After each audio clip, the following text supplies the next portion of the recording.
Hi, my name is Adrian Perez. I'm from El Paso, Texas, currently living here in Tucson, Arizona.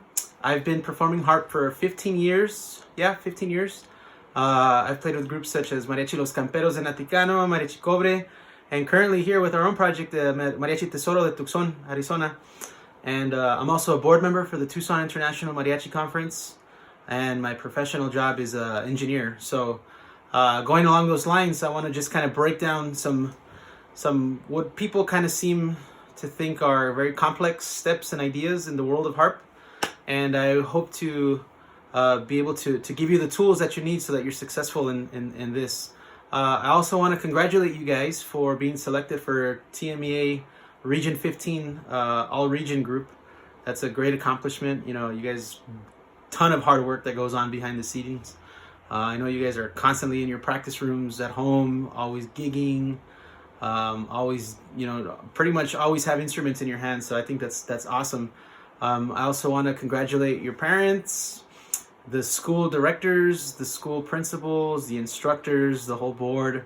There's a whole team of people that are able to make this happen. I also want to congratulate the board for TMEA that decided to continue on these efforts. Even though the event was canceled, I think it's pretty awesome, and it's an amazing thing that they want to continue on with this education portion of it through videos, right? I think that's an awesome way to, you know, so many kids nowadays learn things through videos, and I think there's a lot of value behind that and continuing the education that way.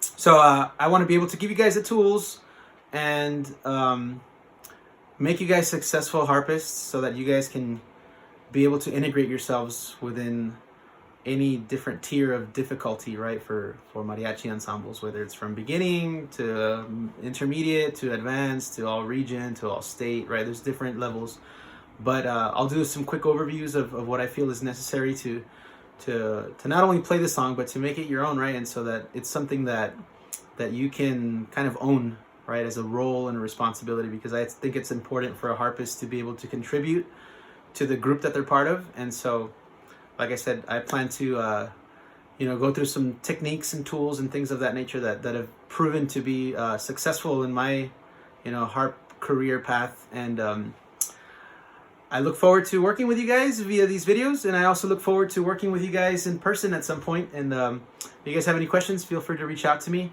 Thank you. Thank you so much. Okay, so this is going to be a quick overview of just some basic stuff up front on the harp.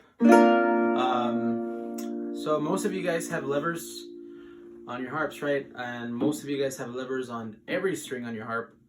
I've seen people tune it in the key of C, in the key of F, in the key of D, different things, right? So the way I tune my harp is in the key of E flat.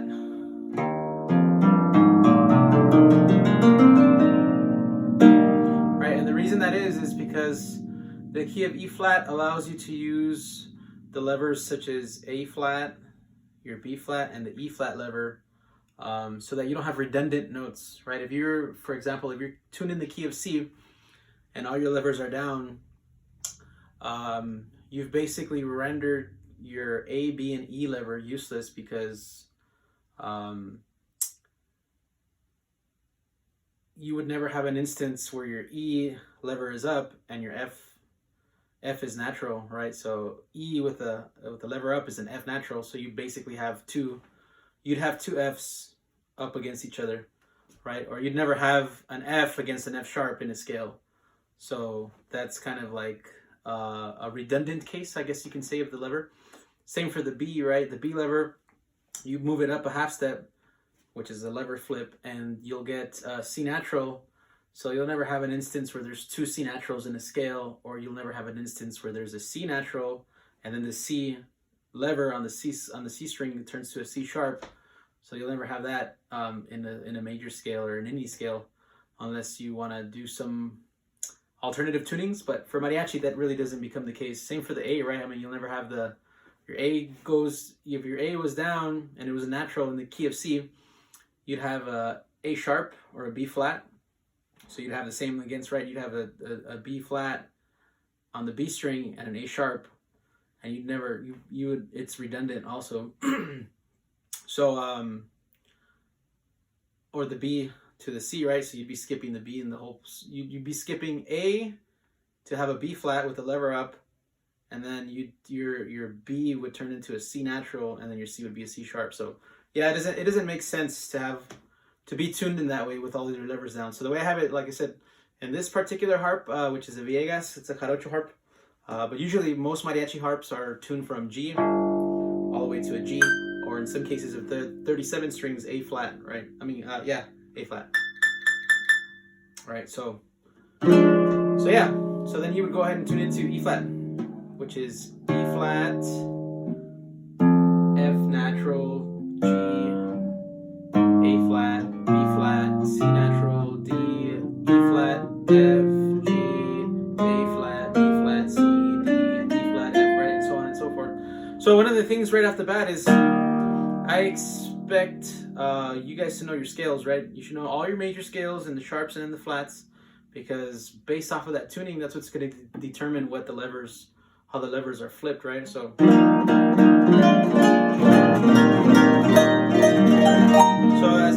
as we go through the songs, I'll go ahead and show you guys what the lever flips are that pertain to that song, starting with the key of E flat, right? The other thing too that's important is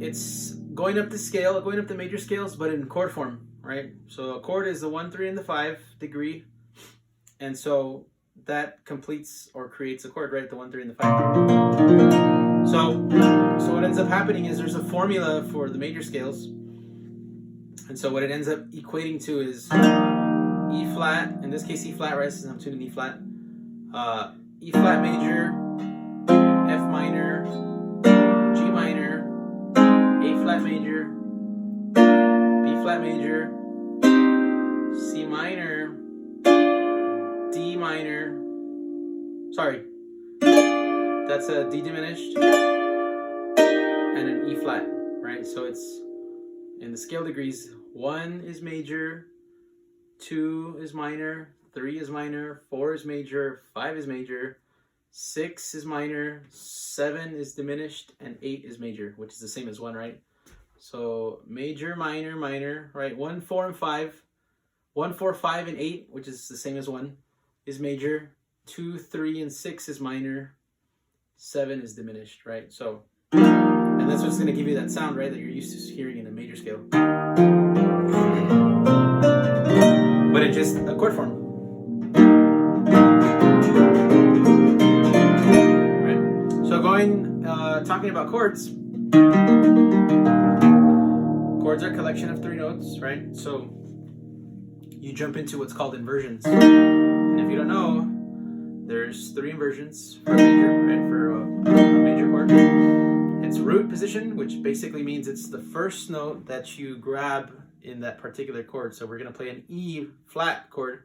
Your root would be E flat, right? Your chord would start in an E flat. So it's the 1, 3, and the 5. E flat, G, B flat, and E flat.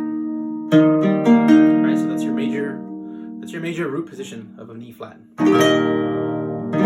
Inversions are basically the same chord, same notes, just rearranged, right? So because we use 4 fingers, it's just a rearrangement of 4 notes, right?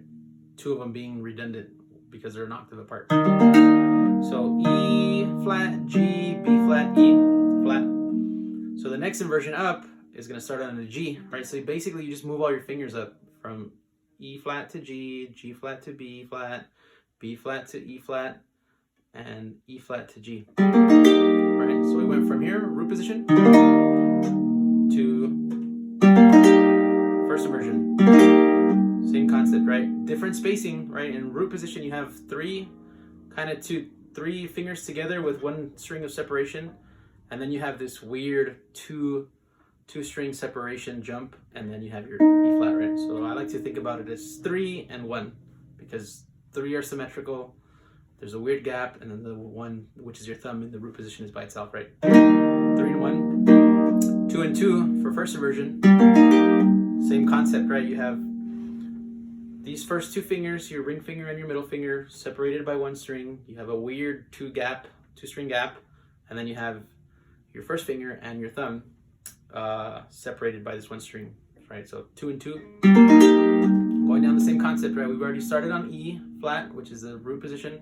We've already started on G natural, which is first inversion. The next string in the chord, or the degree, right? The next degree of that chord is B flat. So you would start on B flat, and then we already know what notes are in the chord, right? So B flat, there's no C in the chord, there's no D in the chord. The next string is E flat, right?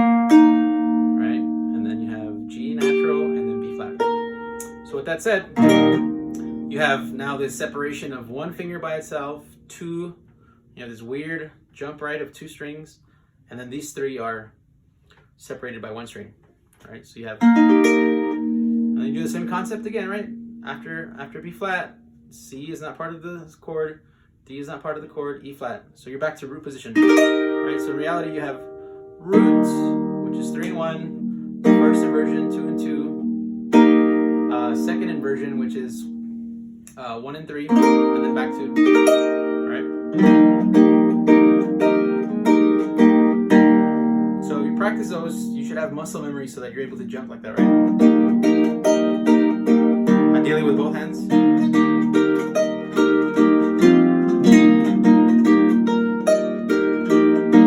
Right? Because those also feed the bass notes. So for every corresponding chord, you have a bass note, right? Which has to follow the same notes for the most part, or unless they're passing tones, right? They're going to lead up to whatever chord that you're going to be playing, right?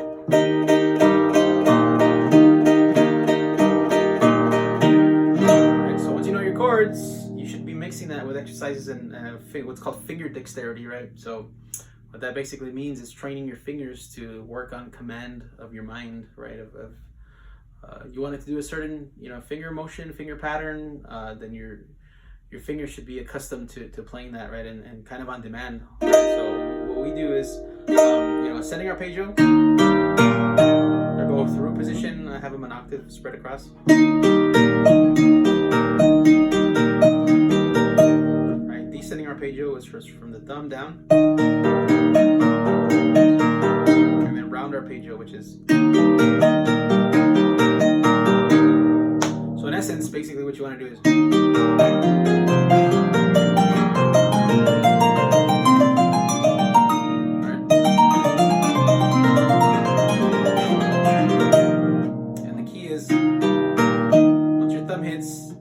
These other 3 fingers into place, right? So that you're never just floating in the air. It's always support from the other fingers without killing the sound. Right? Same for descending arpeggio, except now you're stretching your thumb.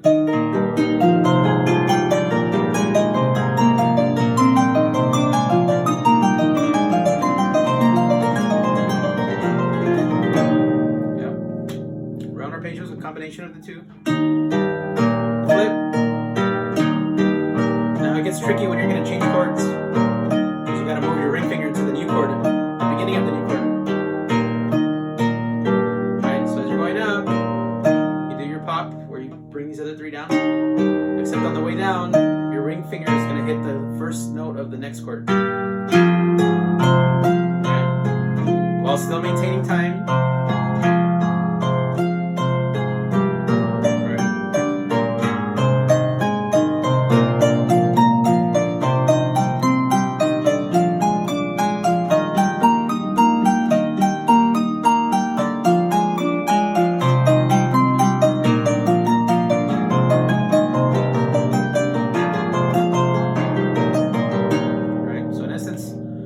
That exercise should be done with all inversions. You can mix them. You can do root first, second, second root, right? Combinations of your hands, both hands, different key signatures, right? So you can play around with the levers, and you can mess around with the patterns also, right? You don't have to do. You can do what's called a staggered, right? Which is 1, 3, 2, 4.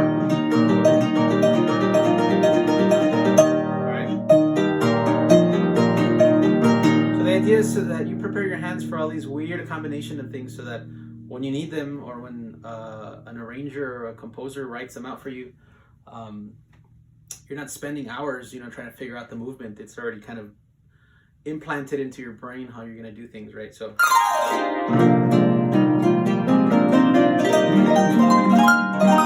yeah, that's a little bit about how I tune my harp, the reason why I tune it that way, and some basic exercises that'll get your fingers going, and how you can begin to merge the bass notes and the armonía based on the chords, right?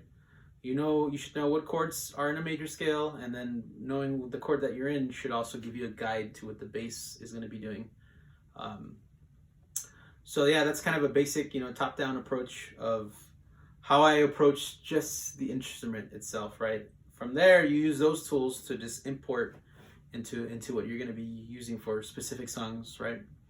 So yeah, if you have any more questions, feel free to reach out to me. I have some other more detailed videos and exercises also too that I can send out.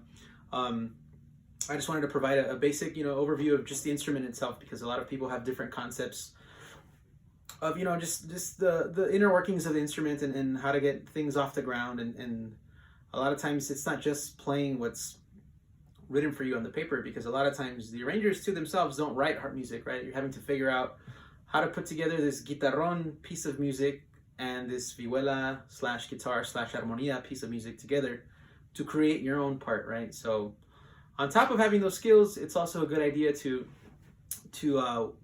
listen to a lot of recordings, right? Listen to a lot of recordings, watch a lot of videos, and you start getting an idea of what the role is for the harp, right? You look at Mariachi Los Camperos, they have a very heavy role for the harpist, and there's a lot of music that's written out for them specifically for harp, which is pretty cool. There's some stuff that Sol de Mexico does also, Mariachi Vargas.